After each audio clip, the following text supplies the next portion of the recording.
going to be talking about tonight.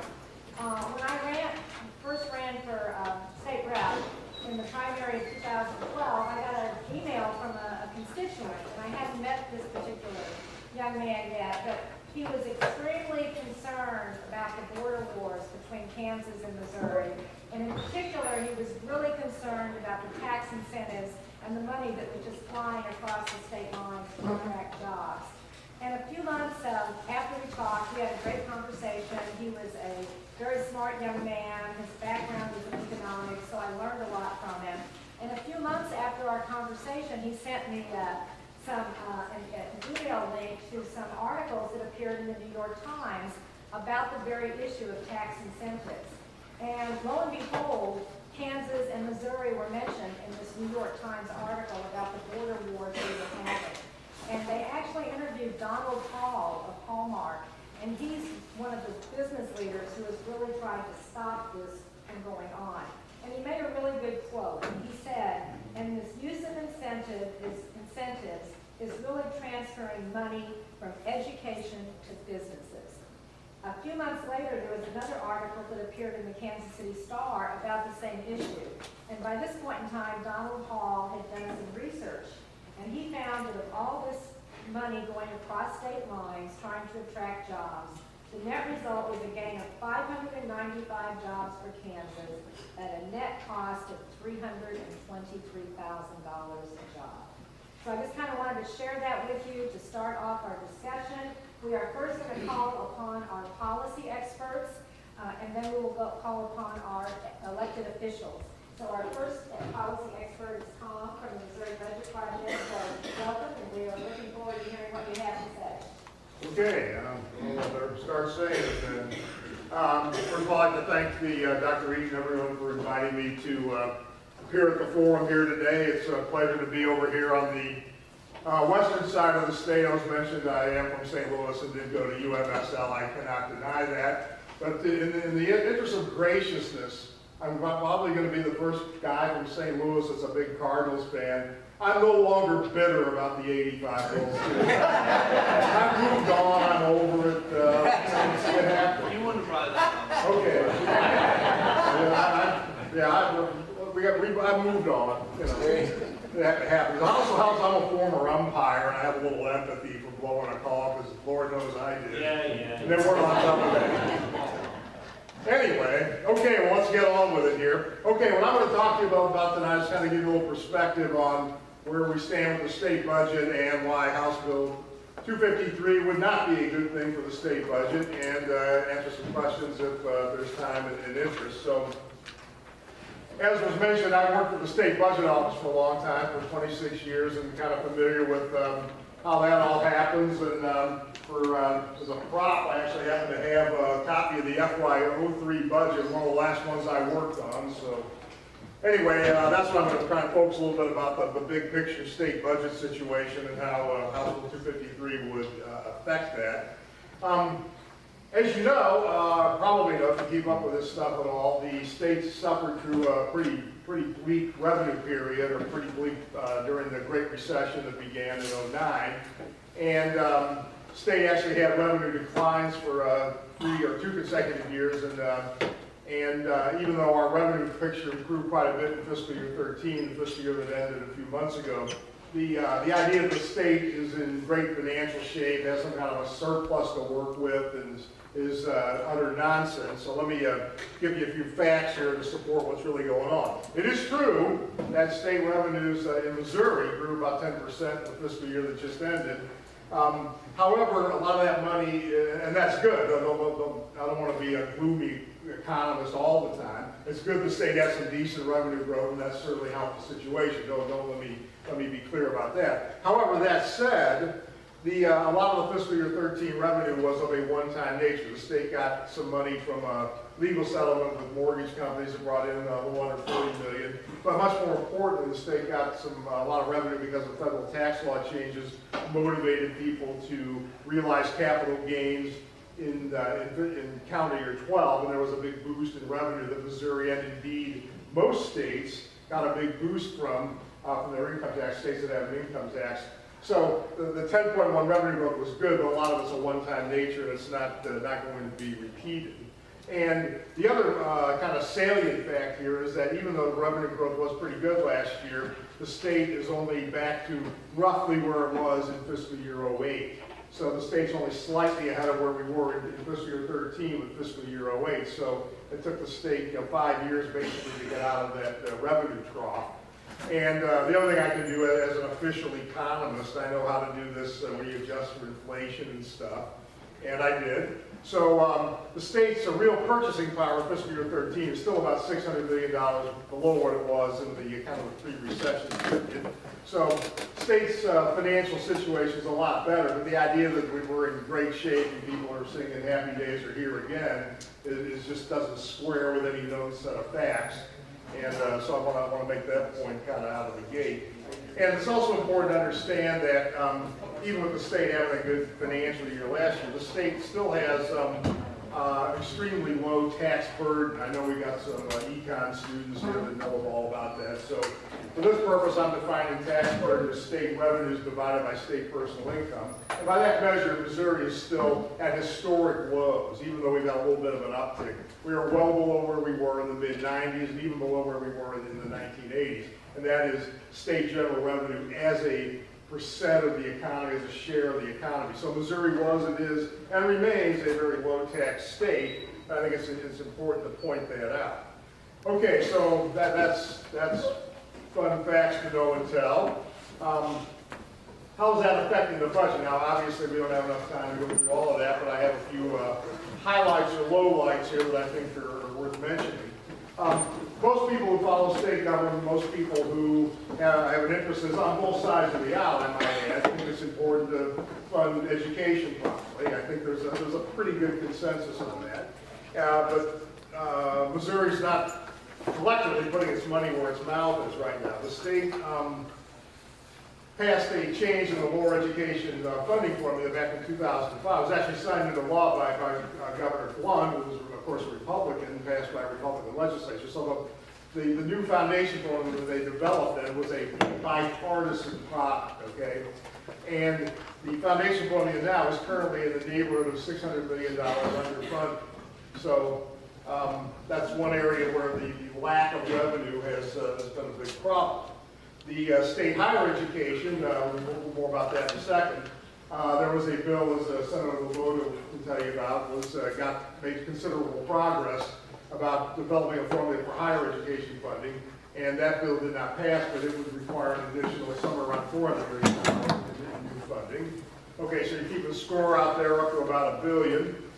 Let's move over to the highways. Now, I understand highways are funded with separate money from the general revenue. It's funded by primarily by fuel taxes and license fees, but the state highway department is about $750 million short. And the reason I point that out again is that there was a bill to have a vote for a sales tax to fund MoDOT that made substantial progress in the last legislative session. I mean, when I'm pointing these things out, these are serious proposals that had considerable, I'd say, bipartisan support, not unanimous certainly, but substantial support on both sides of the aisle, I think it would be fair to say. And last but not least, the state needs, there was a bill to issue some bonds to the tune of about $1.2 billion to do capital improvements, improve some university facilities, and a whole bunch of maintenance that's been put off during the down fiscal times. Now that would be one-time money, certainly. It would be, of course, paid back over a period of years. But if you add these things up, the state now is currently somewhere around $3 billion short if you include the 1.2 of one-time money. And again, it's important to emphasize that these are all things that there is, I wouldn't say, but there is considerable bipartisan support that these are good things and things that need to be done.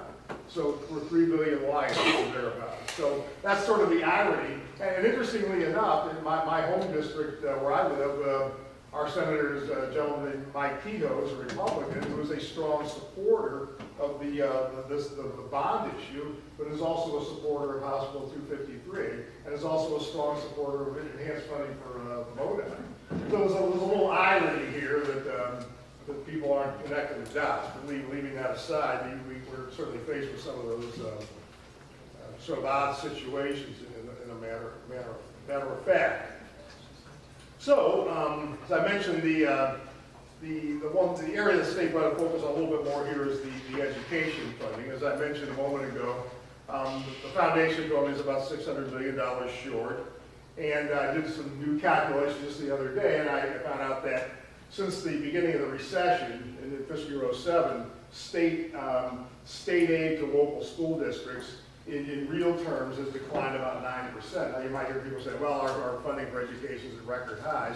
Well, it's not by very much, and again, if you adjust that for real purchasing power, from fiscal year '07 through fiscal year '13, we're actually down about 9%. So education funding, although there's a lot of happy talk about, oh, well, this is important, blah, blah, blah, which it is, but again, the money's not being allocated, and that obviously has consequences down in the trenches. And now, since I am in a very fine public education institution, let me give you a few quick fun facts to know and tell on the higher education front. Back in the good old days, back in fiscal year '01, state general fund revenues for the higher education department, part of which of course is allocated to universities such as here and the other ones around the state, was about $925 million. In fiscal year '13, despite the fact that we were trying to pull out of the recession, that number had actually dropped to $850 million, and that's in nominal terms. And over that same period, inflation grew a little over 30%. So you can see by any reasonable standard, real support for higher education suffered enormously. And as I guess many folks out there probably know, a major consequence of that have been major increases in tuition, which have gone up somewhere in the 75–80% range over that period. And I have a little personal affinity for that. As mentioned, I'm an old UMSO guy, and like many of my colleagues there, most of us were doing a little work to put ourselves through. As I said, I used to umpire baseball games. That's harder than it looks.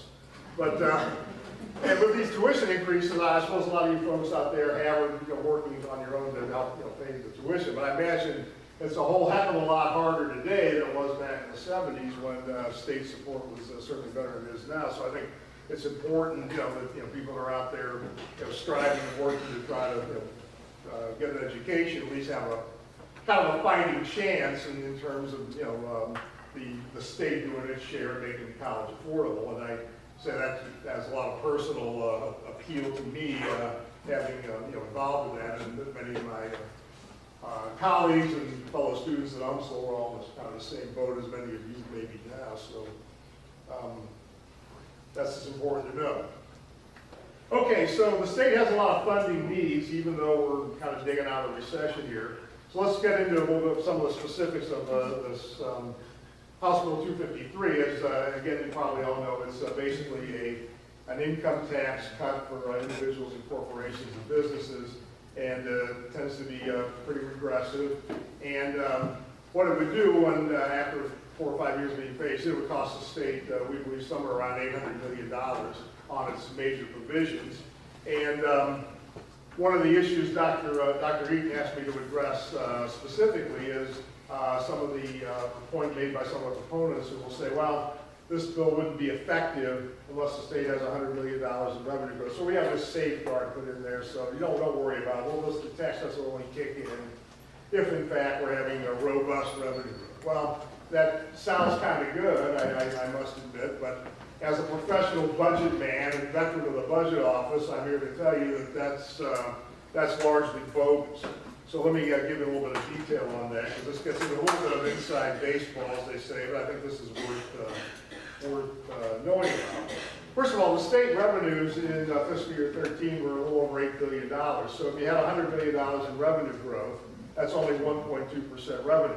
So that's not very much, and that wouldn't even cover inflation and population growth, which would require at least 2.5–3%, something like that. So 1.2% revenue growth is still pretty darn anemic. And the other problem with this so-called safeguard is the timing of how budgeting actually works down in the budget office, for example, where I used to go every day except on Sunday, or usually not on Saturday, I must admit. But anyway, In fiscal year 2008, state revenues grew about, how much did they grow? $288 million. So in fiscal year 2008, the state would have met the criteria for the tax cuts. Well, the next year, of course, the economy began its downturn, and over the next 2 years, state revenues in 09 and 010, over that 2-year period, declined by about $1.2 billion. Now that's a cataclysmic decline in state revenues. And had this squirrely tax cut deal been in effect, it would have phased in and obviously made that whole situation a whole heck of a lot worse. And the other thing I want to tell you is that it sounds nice to say, well, you know, we can manipulate the impact of taxes. Well, it doesn't work that way. The way taxes work is the impact of tax law changes does not fit neatly into discrete state fiscal years. So because of the way cash flows, the way the tax laws kick in or don't kick in, so it would add an area of complexity that's would be pretty difficult to deal with. And for that reason, this idea, this safeguard, it just wouldn't work very well, because I can assure you, as a veteran of the budget office, that putting the budget together with normal uncertainty is plenty difficult. You've got, you know, the vagaries of the economy going up, going down. You've got normal tax law changes that just occur at the federal and state level. So to try to actually operate a budget with tax cuts kicking in, kicking out, kicking in, kicking out, it's not practical and it wouldn't work. So it's this idea that they've kind of dealt with that problem in the bill is just not accurate. I don't want to be impolite here, but that wouldn't work very well. I can tell you that, even if you thought this was otherwise a wonderful idea. So that's an area of the bill that you know would not. So I want to emphasize that. Now, last couple of points I wanted to make is having a chance to be here out west. We're not all that far from Kansas, and again, I'm not really here particularly to criticize Kansas. Obviously, they can set tax policy as they see fit. However, of course, much of the impetus for this bill has been this idea we have to somehow compete with Kansas because they passed, as you probably know, some pretty massive tax cuts. Well, how's it actually working out in Kansas? Well, it's not working out very well.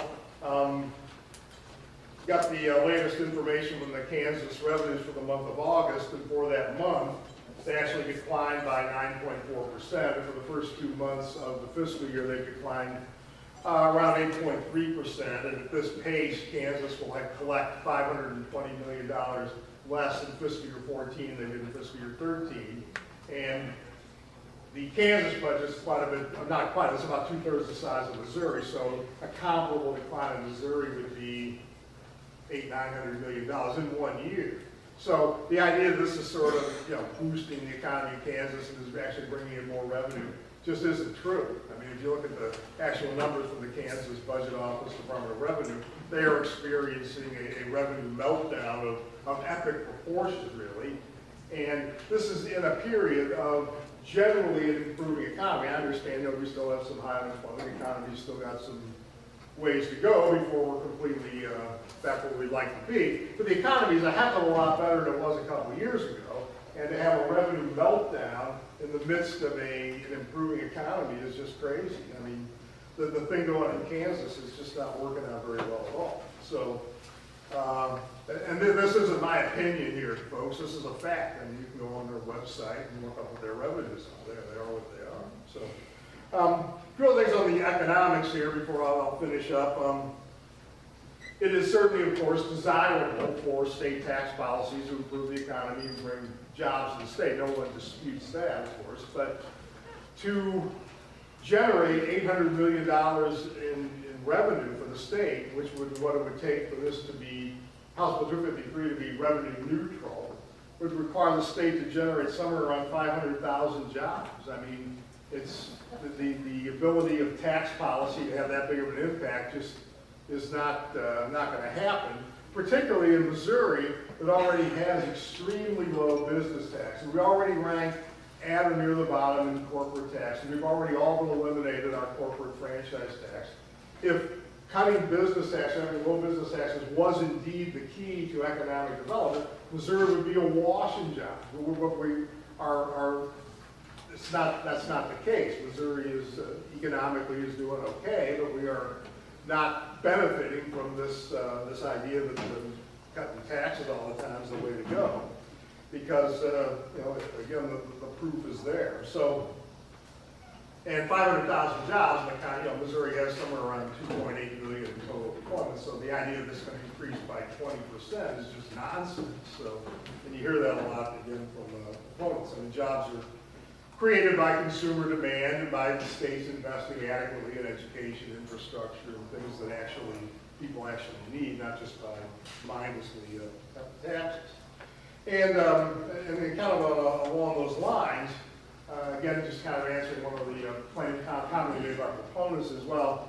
You get to keep more of your money, and you know better how to spend it than those dumb bureaucrats in Jefferson City. Well, I used to be a dumb bureaucrat, so maybe you do, but probably. But what's important to know here is the facts are that the income tax cut, which is a major component of the bill that reduced the income tax rate. If you're kind of an average wage earner out there making $30,000, $40,000 a year, your tax cut next year would be somewhere $10 or $12. That's not for the month, kids. That's for the year. So, I lose that much of the seat cushions myself because my pants are too big or something, holes in the pot. But the point is that the tax cut for most people is so minimal, it's hard to see if this is going to have any great effect on consumer spending or anything like that. So, and the other thing I might point out is that the tax cut such that it would occur, of course it would grow over the years, it would get to be a little bit bigger, it would be clear and fair. It is very regressive. The major element of it is the rate cut, and the rate cut goes from like 6% to 5.987, and that's everybody who has wages up to that point will get a tax cut, but it's obviously a much better deal for somebody making $400,000 a year than making $40,000 a year. And another thing I might point out is if you are a senior citizen, chances are pretty good you get nothing.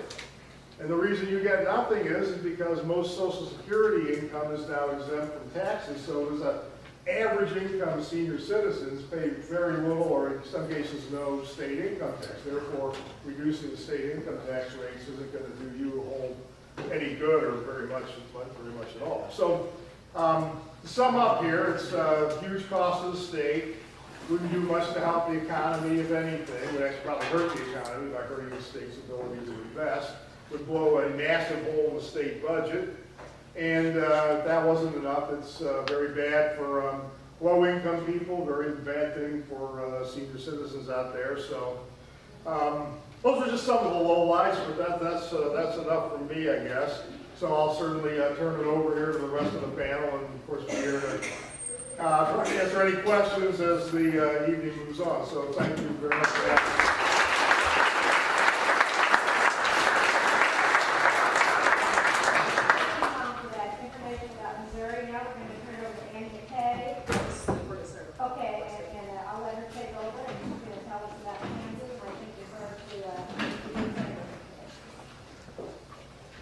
Thank you so much. I'm State Senator Tom Powell, and I very much appreciate being here this evening. I appreciate Tom's comments as well as some of the things that are going on tax-wise in the state of Kansas. A little bit about my background. I've been in the Kansas legislature, just completed my 11th session. Completed my 11th session. I served 3 terms in the House, and then I'm going my second term in the Kansas Senate. I am the ranking minority member on Senate Assessment Taxation as well as Commerce. And as Tom indicated, we have had some significant tax cuts, policies that have been implemented once our current Governor Sam Brownback took office. I was also the gentleman that ran against Mr. Brownback in 2010 for the governorship. And so I was in a unique situation to see not only be reacting to him from a campaign standpoint for his messaging, but the subsequent, basically I'll call it the brainwashing that occurred in our legislature once Mr. Brownback got into office. And so what I spent my time earlier this year is basically I put together a tax presentation. I went around to various higher institutions, morning in our state, talking about basically the historical tax mix within Kansas, talking about basically what I will call the voodoo economics, okay, the supply side theory behind what these folks are trying to get you to drink the Kool-Aid about. And then finally wrap up with all where those tax cuts are. Now, Ms. Annie McKay from the Kansas Center for Economic Growth, she is basically going to focus more on the policy, basically Kansas, as far as the budget and implications of these tax cuts and the details of these tax cuts are about. So what I wanted to do this evening was basically just address the propaganda, okay, because I know as we've had our Koch brothers in Kansas that have been beating on us to get rid of this income tax. There was a fellow over here at St. Louis Rex St. Field doing the same year legislature. And my guess is he's basically some of the same stuff down here legislature that we've had in here. Just briefly about some of the things when Tom's talking about what's going on in the states. Kansas obviously is smaller from revenue perspective. I want to say basically our state general fund, our revenues there was probably, I want to say approaching now about $6.5 billion, okay, for fiscal year 2014, the budget we put together. We too, as a result of the Great Recession, we hit a significant financial, basically, fallout. We saw basically, while our revenues fell in 08, they actually went down. They were actually negative to the preceding year, both fiscal year 09 and 10. Okay, that's never happened in the state of Kansas before. And so as a result, we see the state of Kansas with the economy slowly recovering. Now, what we have going on in Kansas, you may not be facing in Missouri, is the fact that we have had a number of school districts challenging our school finance formula. And in 2006, they said legislature made a promise, okay, to the Kansas Supreme Court that we would in fact fund education by injecting additional $466 million into basically K-12 spending over the next 3 years through fiscal year 2019, school year 08 and 09. What happened as a result of the Great Recession is the fact that as our revenues actually started to fall, okay, we basically had to cut those monies. But as we see our economy slowly recovering, our revenues starting to eat back up, okay, what does our legislature do and our governor, instead of basically fulfilling our commitment to Kansas schools by basically keeping our promise to the courts and the 6 that we made, we have instead turned around and implemented massive income tax cuts. And so we don't have the money to even get back to where we should have been with our 06 promise to the Supreme Court. And now we have a new case, Gannon, in which our Kansas Supreme Court is going to drop our laps by here in the first of next year. So that's the road to the financial picture in Kansas. But what I want to talk to you about is basically, I'm talking about the through on the Brownback tax cuts. I'm going to talk to you about that. And once again, I apologize.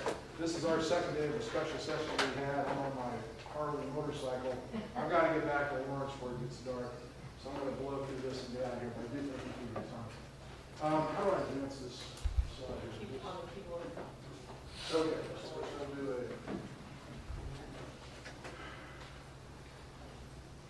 Okay, so let me just kind of start off with, does this thing work here? This thing goes?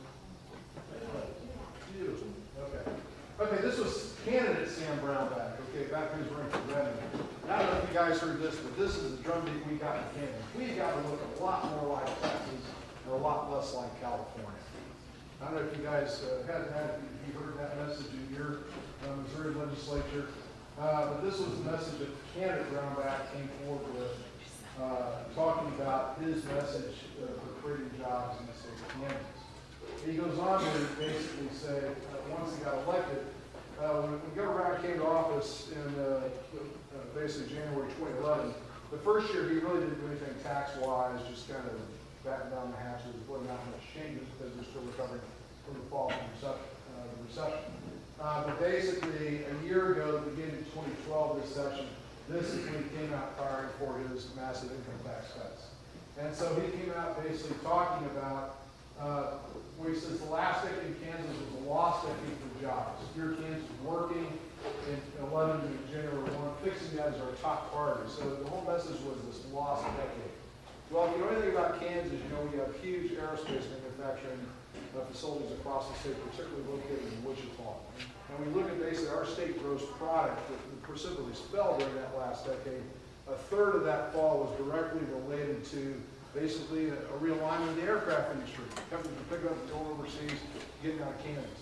And believe me, no amount of tax cuts could do anything about that. That's not something we really want to talk about because that's something we feel to address on the run. So this was the message. And then basically what Governor Brown had proposed is basically guiding principles of reform. How he was basically going to change the tax code, make it simpler. He's going to encourage all those job creators to get out there and start creating all these wonderful jobs. And so, basic, happy talk stuff. We want to streamline, modernize the code, stop picking winners and losers. So basically, give them specific incentives. Do things such as we want to have a small business focus. Families spend money better than the government. Wants to get back to that message of the bureaucrats. Citizens know that. And I believe that. I have a problem with that.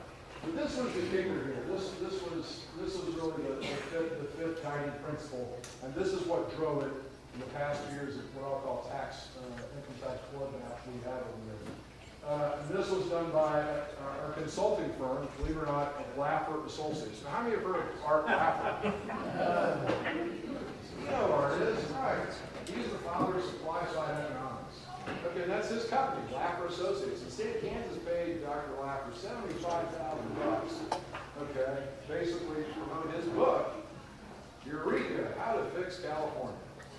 Okay, so I'm going to go through this real quick and just kind of talk about what I see with this. But anyway, what Dr. Laffer says is states with zero personal income tax significantly outperform states with highest personal income tax rates. And they measure this in something called in terms of gross state product. And this is the key you got to remember. When these guys said these house of cards with these pseudo facts about how supposedly cutting up tax, when you start to look at it and get down to the details, you quickly realize that we're selling a bunch of more.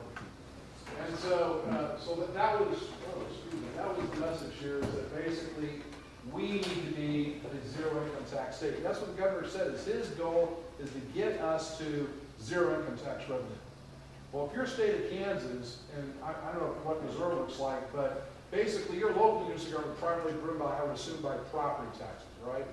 But your state government, I would assume, is much more a mix of sales and income tax. Well, in the state of Kansas, okay, in our fiscal year 2012, 52% of our state revenue comes from the income tax. Now, 48% of that is personal, and 4% is that corporate. But so imagine basically a $6.5 billion state revenue fund, and our governor's saying, we're going to get rid of 52% of that. Okay, over time. That's our mission. So what fills up that hole? Well, anyway, this is where we go on. So who's Art Laffer? As I've talked about, he is the father of supply side economics. I assume you all know what the Laffer curve is about, right? What's it basically saying? And basically, his point is that obviously if you're only that marginal tax rate, people are going to be more incentivized to produce more stuff, so it's a net gain. So that's basically what he is saying. So anyway, and I don't know if can you see the numbers up there? But in this book, basically, Eureka, How to Fix California, what Laffer came into our legislature and basically jumped up and down about was, he said, hey, when you look at these 9 states that have no personal income tax, okay, you look at their top state product growth, it's 58 or 54%. You all know what gross state product is, right? What gross product is? Okay, this would be the compounds of the state. Okay, look at that population group. They've had that 30% plus on average over the past decade of 01 to 10. And look at that state and local tax revenue growth. Wow, 123%. Okay, so what they're basically trying to say is, hey, if you have no income taxes, you're going to have superior gross state product growth, superior population growth, and your state local tax revenues are going to go through the roof, all because you want to get zero personal income tax because you incentivize those job creators. And if you look at basically the U.S. average, once again, during the last decade, you can see where basically for all states what the average was, and Kansas in particular, and then you see at the bottom 9 states with their highest personal income taxes. Okay, so that's the argument being made here. This is what we're going to be able to accomplish by getting rid of the income tax. All right? But what's interesting is when you start to break apart what those 9 no income tax states are that Laffer jumps up about and says we got to be like. Okay? And as you can see, those 9 states are Alaska, Florida, Nevada, New Hampshire, South Dakota, Tennessee, Texas, Washington, and Wyoming. And if you're thinking about it, I guess my first thing is, and I run an IT company, so I'm a little more analytical. But my thing would be, I guess, just not really looking at the data. I guess my first expectation would be is that, well, if this axiom about if they have no income tax, you know, this higher GSP population growth revenues, this would be fairly consistent across my 9 states of the no income tax. That'd be my first expectation if that really held water. However, when you look up there, what I have done is I've actually highlighted in red the states that pop out or jump out at you. Okay? And so what Laffer has done when he makes this argument about the averages at the bottom of the green, you'll see huge outliers. Okay, in this data that makes the group in total look like they're really doing a great job economically, when in fact, you know, most of them are sucking, you know, hind leg just like everybody else is. So, for example, look at Alaska there. Population, state population, 77% increase. Nevada, 58. Look at Wyoming, 105%. Those are incredible growth rates. If you look at the rest of the states with the no income tax, really nothing above the national average. And you see the same anomalies for population growth for certain states as well as the state and local tax revenue growth. And this is what I want to talk about a little bit more for the rest of my time here. First of all, let's talk about population. Talk about Alaska.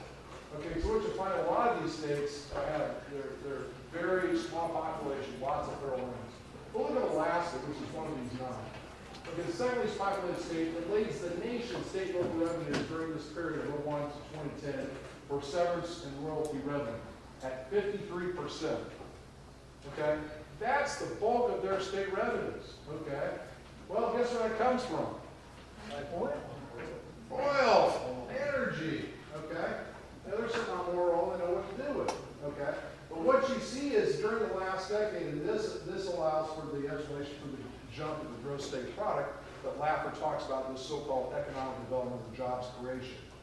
That state gross product, okay, that's rationing up over 200%, it's directly as a result of rising energy prices. That's all it is. Okay, so that's kind of fallacy number one, is that there aren't jobs being created, just saying, you know, basically your energy is going up in price. And by the way, Alaska was the last state to actually drop its income tax. How did they do that? Because they implemented the Trans-Alaska Pipeline. That boosts their service tax significantly, that they're able to basically get off the income. Okay. So another characteristic you find is that these states that have income tax, they have something else in places. Kansas, unfortunately, for their fortune, money. Okay, just so kind of keep going on here. Okay, let's look at Wyoming, another state. One state, Wyoming, same deal basically. Wyoming is the largest coal producing state in the U.S. And the price of coal during the last decade went up 124%. So once again, we see 105% gross state product growth for Wyoming. It's coming just with the increase in coal prices. So I think you kind of get the sense of where this is going. Now, Texas, I know if you guys, you know this much over here in Missouri, but Kansas, all our governor talking about is the Texas miracle. We got to be like Texas, yada, yada, yada. Well, and to Texas's credit, okay, it has been doing some good things, but keep in mind, Texas, like other states, has some very unique characteristics about it that most other states can't basically measure up to. First of all, when you look at Texas, since they created over a third of the new jobs since recession in 2009, at least that was for let's say that, from 10 through 12. Their economy has been growing at twice as fast as the national rate. Well, why is that? Once you get the oil and gas industry, that roughly delivers, you can see what the stat is there, but basically oil and gas, either direct and indirect tax revenues, basically funds like 20 to 25% of their state general fund. Okay, it's a big part of their business. But what other things they have going? Texas is huge on tourism. They have over like 3,300 miles of sandy beaches. We don't have that in Kansas. Try to tell the governor that. Just buy into that. Another big thing about driving is, you know, is they have federal spending. They have obviously lots of federal installations, both federal, military and civilian. Okay, contractors and basically government employees working at those places. Shipping is another big thing for Texas. Houston is the largest export port in the United States. It's down there in Texas. Okay, once again, another natural resource they enjoy that, Kansas doesn't have. Obviously, because it's warm, it's a great retirement destination. Anytime you have retirement destinations, you also see basically opportunities for people who basically work in the healthcare industry as far as assisted living situations. That is a great opportunity to create those types of jobs in those situations as well. Florida. Oops, let me go back. Okay, so that's the deal with Texas. Now, Florida, another one of the no-income tax states. What does Florida have? Okay, 1,300 miles of sandy, beautiful coastline beaches. Okay, unless Sam pulls out his structure, whatever, you have that anytime soon. But what Florida does basically, so they don't have income tax. Basically, they're taxing the bejesus out of number one tourists, because basically their state sales tax, I believe it's 10%. The other thing you just keep in mind with Florida is that there's a lot of out-of-state property owners in Florida. Okay, and so just like Texas, I didn't mention this, the property taxes are really high. Okay, but once again, with all that tourism traffic down there, that's how they make it. And so when you look at basically what they have going on, is you see the state local tax revenues with them. I mean, that tourism economy you see up there for Florida, that's a $70 billion tourism economy. Okay, I don't think Kansas is going to develop that anytime soon. So that's, once again, we're talking about comparison to states that have specific characteristics you need to do. Nevada has been a very interesting story. Nevada's had a lot of growth basically coming right from their neighbor California because of the problems that California has had over the last couple of decades. You've seen a lot of people fleeing over Nevada. Once again, they had no income tax. So there were people really truly fleeing Nevada to escape those taxes. Nevada, because they're gaining, they have a significant tourism revenues that once again a state like Missouri or Kansas, proportionally size would not necessarily have. What we have seen in Nevada though is that they have suffered from huge boom and bust cycles in housing. And basically as we go through this, while it is a retirement destination, they had a housing bubble, basically what we have now in 2010 Nevada, which is one of these states that Art Laffer says we should emulate. They had the highest unemployment rate of 14%. Actually, it's Florida that we still have the highest unemployment rate in the nation. I don't know if they saw their home mortgage foreclosure back in 2010 was at 50%. And so just the number of basically people walking away from their houses is just outstanding with that. So basically, just to kind of summarize, when we take Laffer's wonderful 9 states and their income tax, if you start breaking them down, like, if you don't do the breakdown, you get these great averages on the top. But if you start basically separating them from, say, okay, if I have 6 taxes that have low mineral wealth, okay, you can basically see what their numbers are. There's 4 states that basically have low mineral and tourism. And so my point is that when you start backing out the states that aren't mineral rich, they don't have tourism, the remaining no-income tax states look like basically any other state in the union when it comes to basically their real estate product. And so that's what basically the point I'm trying to make with this analogy. And so beware of the false analogy. Once again, Art Laffer, our governor, would have you believe, by cutting your income taxes to 0, you will create job growth. And the analogy I use for that is, I'm I just turned 52, I'm a 52-year-old guy. Every Saturday morning I go play pickup basketball down at the gym, okay? Well, the governor's thing about cutting taxes, creating jobs is like, basically the governor's saying, Tom, just strap on a pair of Kobe Dream Team Nike shoes, and you can jam just like Kobe. Okay, well, let's face it. Kobe Bryant has some physical characteristics allowed him to fly up and down the court, jam boots, that I will never be able to do. And it doesn't matter how many new pairs of tennis shoes that I will put on, it ain't gonna happen. And I would make posit the same theory on tax policy, is that once again, cutting your income margin of tax rate has nothing to do with economic generation. You look at these states, it has everything to do with the innate characteristics that they have, basically what they bring to the table with the tax policy. So just things I want to point out, obviously, something to do with constantly doing the Missouri budget project. I was talking about the spelling of the myth. Basically, you guys in the Senate basically said there is no correlation between basically cutting income tax rates and basically economic growth we should across the states. The other thing I point out too, Congressional Research Service is basically the analytical arm for the U.S. Congress. Okay, they basically released a study in December 2012 they come to the same conclusion. There's no conclusive evidence to substantiate a relationship between 65-year reduction in top statutory tax rates and economic growth. Because when you look back in the 40s, 50s, and 60s, we had some very high marginal income tax rates. Those have been ratcheted down over time. They haven't seen that. So once again, just talk about states, traits of states not income taxes. They typically have a fourth significant revenue stream like minerals and tourism gaming. They typically have higher sales tax and property tax burdens, and you end up shifting the tax burden either on non-residents or to your resident middle class.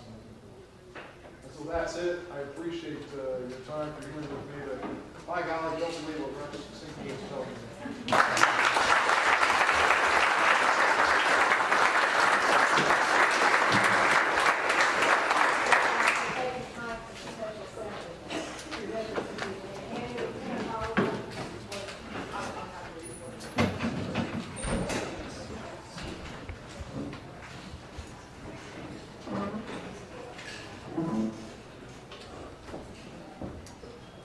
We need to dim the lights. You see it okay?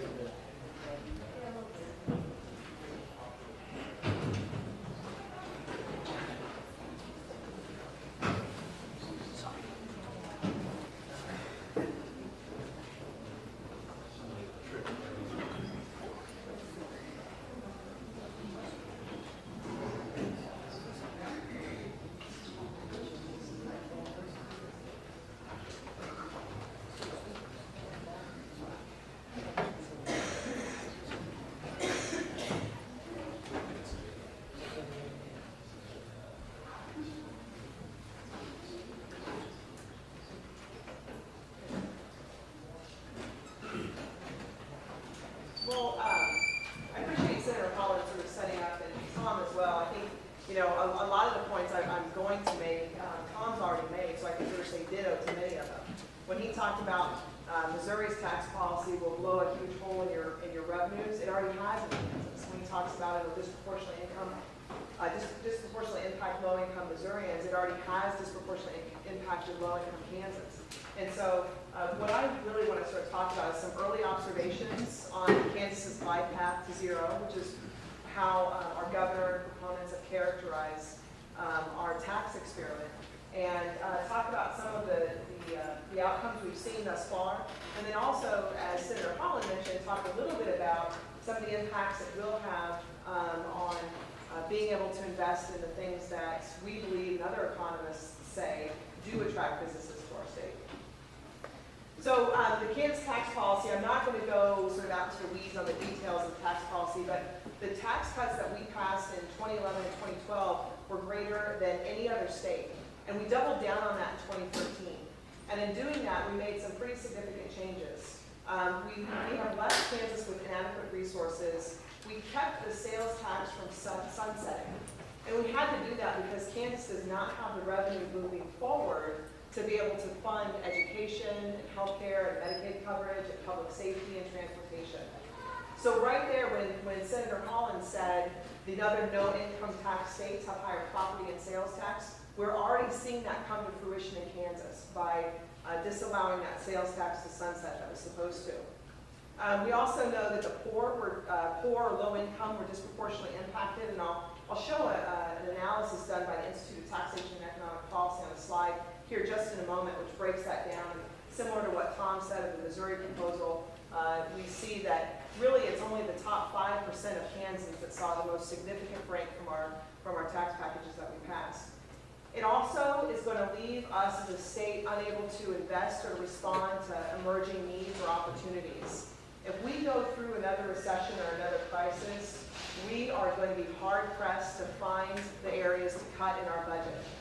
In addition, as Senator Holland mentioned, we have a Kansas Supreme Court ruling, which will probably come down the first part of 2014, which in all likelihood is going to result in an increase in school financing that we don't have the funds for because our backs are up against the wall.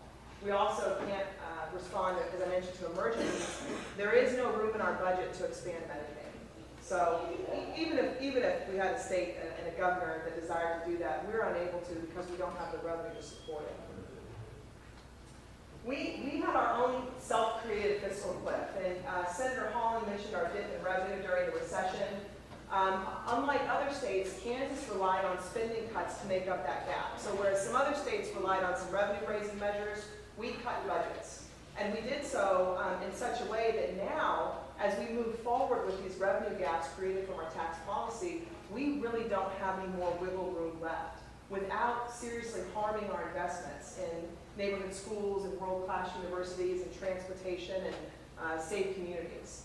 And at the end of this past legislative session, when they were wrestling with the budget and the incoming revenue, which was much shorter than what they needed to fund the state at the current level, there were cuts proposed to things like the sex offender registry program and community corrections. And we've seen aid to local governments change in such a way that now, this fall, all across the state, you're seeing headlines from newspapers that are proposing mill levy or property tax increases or local sales tax increases to fund the basic and vital components of those local communities. So this notion that we have left more money in the pockets of Kansans by way of an income tax cut, it's gone and will go right back out by virtue of increasing property taxes and increasing sales taxes in order for us to sustain the quality of life that we have long enjoyed as a state. I mentioned, and Tom mentioned this too in the analysis on Missouri's proposal, this is the impact of the tax plan that was passed in Kansas this past session. And in the top row there, you see the impact of the standalone tax package from 2013, and at the bottom, you see the impact of the combined 2012 and 2013 tax changes. And if we look at this, the lowest 20% of Kansans, or the poorest Kansans, actually see a net tax increase as a result of this tax policy. If we bump it up and even look at the second 20% or even the middle 20%, we're not seeing a really significant break for 60% of Kansans. But where do we see the biggest break come? It's at the top 5%, where you can see as a result of the 2 years of tax changes, the top 1% of earners in Kansas will see a net tax change of nearly $25,000. This is going to result in a $1.1 billion revenue hole when these are fully enacted and phased in by FY18. Billion with a B. I could sort of do the, but no, billion. $1.1 billion. And you heard Senator Holland say the size of our state general revenue fund, which is $6.some billion. So this is going to blow a substantial hole in our budget. And this, again, as I mentioned, is coming at a time where we've already stripped everything down.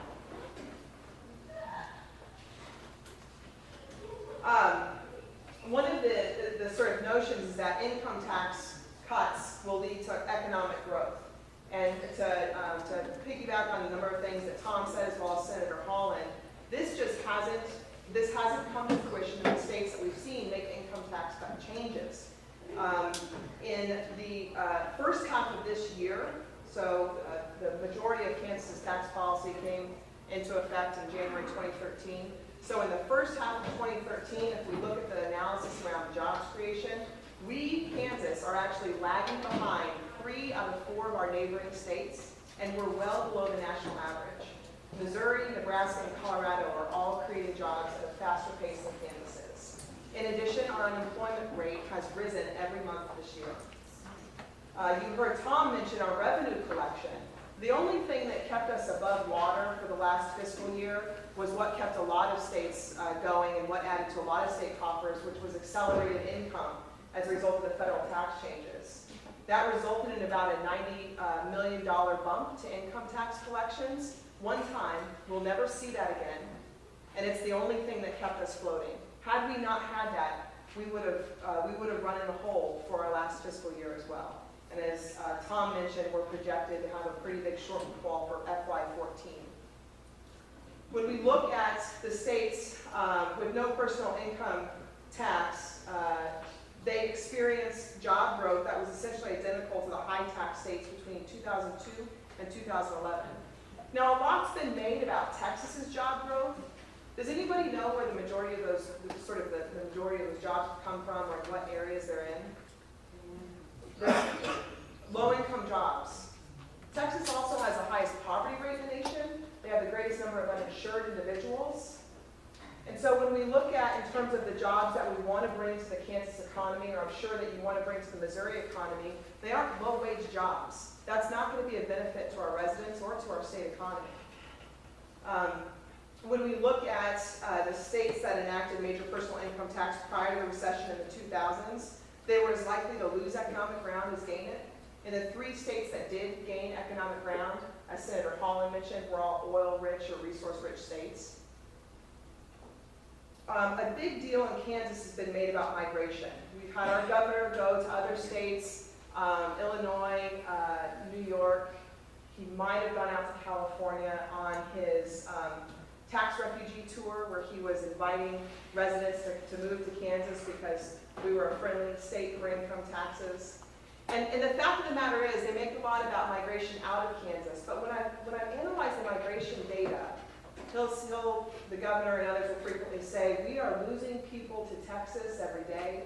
Do you know where Kansas gains the most people from? Missouri side, because obviously there's a lot of movement across the border. Texas. We're losing them to Texas, we're getting them from Texas. It's sort of a fluid movement, and people don't move. The majority of United States citizens do not move for income taxes. They move for things like climate, they move for things like family reasons or job opportunities. And I just mentioned, we're not really creating them at a rapid rate here in Kansas. And I just want to sort of tell the audience, because you may not have heard this if you're on the Missouri side of the border, but just a year ago, just 6 months after we first passed the 2012 package, the governor was speaking to an audience, and he said, this is a great thing. This is going to be an adrenaline shot to the heart of the Kansas economy.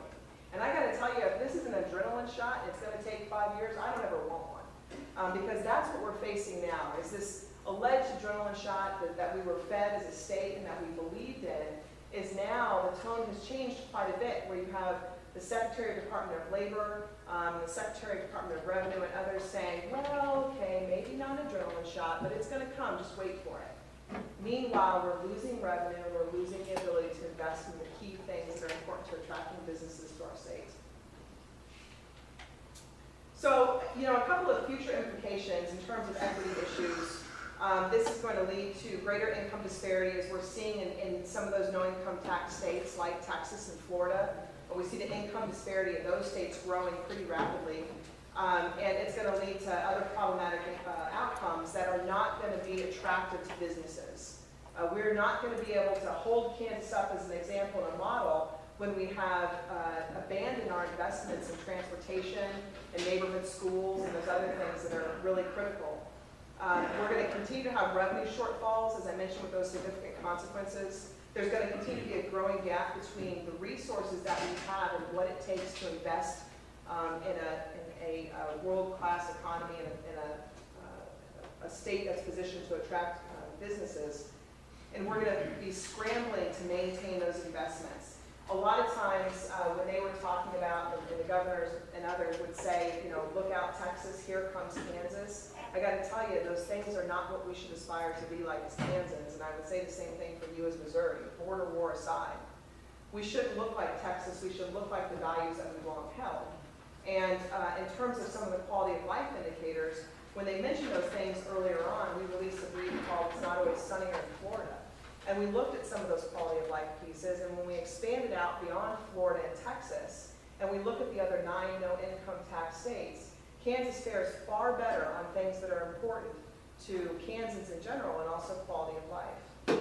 We're not going to be able to hold those positions as we move forward with these revenue shortfalls. And this is the real implications of a tax package that was passed that looks very similar to Missouri's. And so it's sort of, as a proud Kansan, I hate to hold this up as an example of failure, but really it should serve as a warning to our surrounding states and others who are considering this maneuver. Because we as a state are going to realize in 5 years when we're unable to patch our roads or fund our schools, or we have growing classroom sizes, or we have skyrocketing tuition. We too are facing a tuition crisis in our state as a result of cutting funding to higher ed. And this is going to be, unfortunately, too late in some regards for us to be able to turn this around. And we're going to feel these impacts for years to come. Missouri really has an opportunity to take it to the course, and I really hope that they do.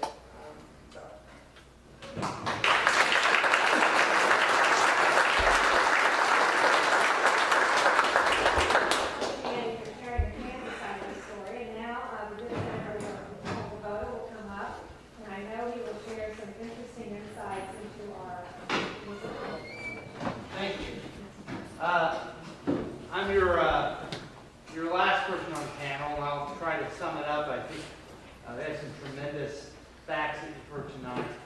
I realized, you know, I've been in the state senate for years, in the House for 8 years, that I'm nervous because there's actually economic students in here who know what they're talking about. I'm usually used to talking to other state senators who don't know what they're talking about. So it makes me nervous, and I'm going to do a good job for Judy. She's a tremendous leader in our community and for education and everything else that we do. So now I'm nervous. I also realized that my first year of college, I went here to UMKC. My first college class was in this room, so I should have paid attention at that. You've heard a lot of data, of information, and wasn't Senator Holland passionate and right on when it comes to some of these facts that affect the state? And there's no one in our state that knows more than Mr. Kruckmeyer when it comes to Missouri. What I've continually said in the state of Missouri when this idea came up in January, in our Ways and Means Committee, it always came up as, oh my gosh, we're going to lose to Kansas. We're going to lose to Kansas. And we kept hearing that we're continually losing jobs to Kansas, and now they've passed a tax cut that will flop jobs to the other side from Missouri to Kansas. And I've continually said that we need to be the show me state, not the me too state. Actually, Kansas shouldn't have listened to Senator Brownback, and they shouldn't have been the Me Too state too. Because as you can see, this type of destructive tax policy doesn't create jobs, it creates a lower standard of living. And if you look at what is called the border wars, and I grew up in Independence and lived there my whole life. I worked over at Sprint. Actually, where I work now is over in Kansas. Our community can live in one part of our region and drive to the other. I don't know if any of you have that similar experience. It happens all the time. We're the same community. So the idea of this border war that people were flocking from state to state was never healthy for our community. But the reason it happened was because each state began to throw lots of tax credits and tax incentives after different companies to bring them across the state line. Well, now with these proposals, what we have seen that the experts have said about Kansas, if we do the same thing in Missouri, there's not going to be anything in our state treasury to incent any businesses at all to move whatsoever. So that is something that we got to make sure we don't do in Missouri. The real reason that people have gone back and forth in this community over the state line is for quality of life. Good schools. Blue Valley has good schools. Blue Springs has good schools. University of Missouri is a great institution. And then there's KU. But there's great institutions on both sides. And that's what we as policymakers should be determining. And you can see through all these facts, we're headed the wrong way. And I hope that we're facing our bill that Tom talked about, House Bill 253. Next week we have a veto session. Governor Nixon did veto the bill. We are razor thin in the House of Representatives about can they override that veto. There's a large Republican majority in both the House and the Senate. I think at the end of the day, they're not going to be able to override the governor's veto, but this idea pushed by the Koch brothers and Rex Stringfield and some of the other people that Senator Holland talked about is destructive to our quality of life, so we have to be aware of it. I guess with that, I'd be glad I'm sure you have lots of questions, but I'll be glad to answer any questions when it comes to Missouri. From the political part of it, again, it's easy following Senator Holland. He set it up correctly. What happened in Kansas, a scheme of a radical idea to get taxes or cut taxes for the very rich to hurt the rest of us, is the idea that's nationwide is now coming to Missouri. And if you look at the General Assembly in the state of Missouri, you have moderates and the Republican Party. it is not how we should be. We should all represent our district and be very, very cautious with following some of these ideas that hurt our state. So they don't want to get too partisan there. But unfortunately, that is just the reality that we have in our state now. So we'll see what happens next week, but I can tell you, since the beginning of January when this idea popped up, I've been fighting and will continue to do it. So I'm looking forward to your comments.